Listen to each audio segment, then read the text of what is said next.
Hello friends, welcome back to my channel. दोस्तों, अगर आपका पार्टनर आप पे शक करता है तो आपको क्या करना चाहिए, आज हम इस टॉपिक पे चर्चा करेंगे। तो चलिए वीडियो को स्टार्ट करते हैं।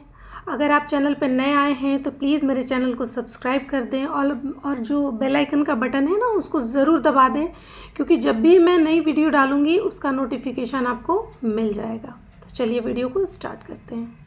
दोस्तों, अगर आपका पार्टनर जो है, आप वो चाहे आपका बॉयफ्रेंड हो, गर्लफ्रेंड हो, वाइफ हो, हस्बैंड हो, कोई भी हो सकता है, अगर आप पे शक करता है, आप पे यकीन नहीं करता है, तो फिर आपको क्या करना चाहिए।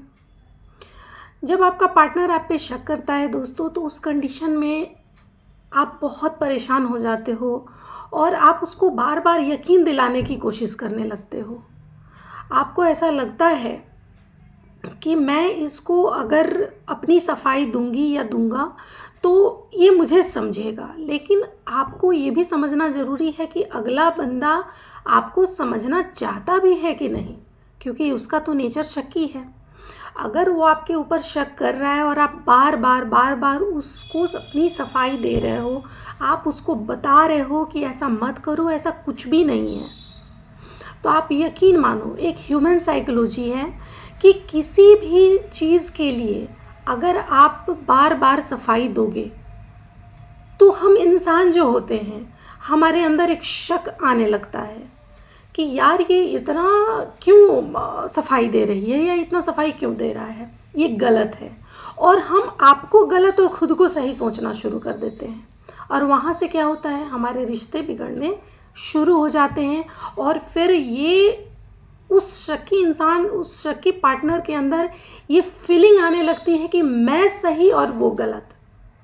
फिर तो आप कुछ भी कर लो, वो आपकी बात सुनने को बिल्कुल भी कभी भी रेडी नहीं होगा। वहीं दोस्तों, अगर आप सच्चे हो, सही हो, तो बार बार उस इंसान को, अपने पार्टनर को कन्विंस करने के बजाय आप उसको अगर ये बोलोगे, डांट दोगे, या फिर उसको ये बोलोगे कि ये फालतू की बातें मुझसे बार बार मत किया करो, तुम्हें यकीन करना है तो करो, नहीं करना है मत करो, लेकिन मेरे से ये फालतू बातें मत करो, एकदम क्लियर कट आप उसको आंसर कर दो।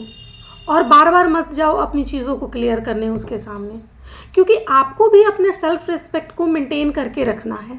अगर इंसान के अंदर सेल्फ रिस्पेक्ट नहीं है तो काहे का वो इंसान है ना। तो इस तरीके से आप अपने आप को बार बार उसके सामने प्रूफ करने मत जाओ। जब भी वो आप, तो फिर अगर आप उसको इस तरीके से अगर बोलोगे कि हाँ, मेरे से इस तरह की फालतू बातें तुम मत किया करो, आप उसको डांट दोगे, तो कई दफ़ा ऐसा होता है कि सामने वाला इंसान सोचने पे मजबूर हो जाता है कि हाँ यार, ये सही है। अगर ये सही नहीं होती, अगर ये सही नहीं होता तो ये मेरे पे गुस्सा नहीं होता, ये अपनी सफाई दे रहा होता या दे रही होती। तो ये सही है, इसलिए वो मेरे से नाराज़ है। कहीं मैं ही कुछ ज़्यादा तो नहीं सोच रहा हूँ, कहीं मैं ही तो कुछ ज़्यादा नहीं सोच रही हूँ, कहीं ऐसा ना हो कि मेरे इस शक करने की वजह से ये मुझे छोड़ के चली जाए, या मुझे छोड़ के चला जाए, या हमारा रिश्ता टूट जाए, ख़राब हो जाए, कुछ ऐसा हो जाए। तो सामने वाला इंसान वहीं पे रुक जाता है। हर इंसान को ना अपना सेल्फ रिस्पेक्ट हमेशा मेंटेन करके रखना चाहिए। आपकी ज़िंदगी, आपका सेल्फ रिस्पेक्ट हमेशा ऊपर रहना चाहिए, हमेशा। कभी भी किसी से अपने आप को कम नहीं आंको, कभी भी अपनी प्रतिष्ठा को, अपने सेल्फ रिस्पेक्ट को किसी से कम मत आंको। उसको ऑलवेज मेंटेन करके रखो कि उस पर कोई भी हमला ना कर सके, और जहाँ कोई हमला कर रहा है उस चीज़ को आप बिल्कुल भी बर्दाश्त मत करो। दोस्तों, अगर आपका पार्टनर शकी है, और सपोज़ करो कि कई बार लोग ये सोचने लगते हैं कि हाँ चलो मैं अपनी सफाई दे दूँ ताकि हमारे रिलेशन में कोई गलतफहमी ना रहे, हमारे रिश्ते में कोई गलतफहमी ना रहे। दोस्तों, अगर कोई शकी है और आपको वो छोड़ के जाना चाहता है या चाहती है, तो आप चाहे कुछ भी कर लो, अपना नाक रगड़ लो, उसके पैरों में गिर जाओ, वो आपके साथ नहीं रहेगा, वो आपको छोड़ के जाएगा ही जाएगा। तो अपने सेल्फ रिस्पेक्ट को इतना मत गिरा दो कि सामने वाला आपको रगड़ के मसल के चला जाए। अगर कोई इतना टॉक्सिक है, इतना शकी है, तो मैं तो बोलूँगी कि ऐसे रिश्तों में रहने की कोई भी ज़रूरत नहीं है। ऐसे रिश्तों से निकल जाना ही बेहतर होता है। दोस्तों, अगर कोई इंसान शकी नेचर का होता है ना, तो वो बहुत इनसिक्योर होता है अपने लाइफ में। वो हर छोटे छोटे चीज़ पे आप पे शक करेगा, चाहे आप कुछ भी कर लो। सपोज़ करो कि आप अगर वर्किंग हो, आप अपने वर्क प्लेस पे हो, अपने कुलीग के साथ हो, आप मेल हो तो फीमेल के साथ, फीमेल हो तो मेल के साथ, तो उस पॉइंट पे आपको वो अगर जज कर रहा है तो आप कहाँ तक टॉलरेट करोगे? वहाँ से स्टार्ट होगा, फिर वो आपके भाई को लेके शक करेगा, आपकी बहन को लेके शक करेगा, फिर आपके माँ बाप को लेके शक करेगा। तो ये उसका जो इनसिक्योरिटी है, जो उसका शकी नेचर है, वो चीज़ें बढ़ती जाएंगी। आप चाहे कुछ भी कर लो, आप उस चीज़ को नहीं रोक पाओगे।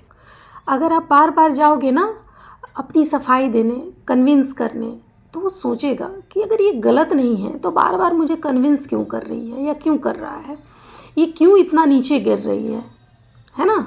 तो आप को कन्विंस करना ही नहीं है। फर्स्ट टाइम जब आप पे शक की उंगली उठे, उसी टाइम आप क्लियर कट शब्दों में कह दो कि भाई अगर तुम्हें मेरे साथ रिलेशन रखना है तो मेरे से इस टाइप की बात मत करो, और मैं इस टाइप की नहीं हूँ या मैं इस टाइप का नहीं हूँ।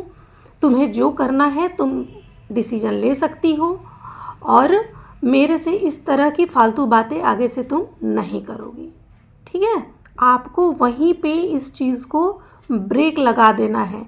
किसी की फालतू बातों को तरजीह नहीं देनी है, अपने सेल्फ एस्टीम को इतना नीचे नहीं गिरा देना है, अपने आप को इतना नीचे नहीं गिराना है। और बार बार लाइफ में देखो, शकी इंसान जब शक करना स्टार्ट करता है ना तो उसका लेवल दिन ब दिन बढ़ता चला जाता है और आपकी ज़िंदगी नर्क से बदतर हो जाएगी। तो उस तरह की ज़िंदगी जीने से बेहतर है कि उस आदमी को छोड़ के आप ज़िंदगी में आगे बढ़ो। अगर इतने पे उसको सुधरना है तो सुधर जाएगा, नहीं तो नर्क की ज़िंदगी जीने से बेहतर है कि आप लाइफ में आगे बढ़ो और ऐसे लोगों को कभी भी अपनी सफाई मत दो और इनको बढ़ावा मत दो। आई होप आपको मेरा ये सजेशन पसंद आया हो। आपको अगर ये वीडियो अच्छी लगी हो तो प्लीज़ मुझे कमेंट में ज़रूर बताएं कि ये वीडियो आपको कैसी लगी। अगर अच्छी लगी तो मैं नेक्स्ट टाइम इस टॉपिक को और सर्च करूँगी और अच्छा डालने की कोशिश करूँगी। तब तक के लिए टेक केयर, बाय बाय।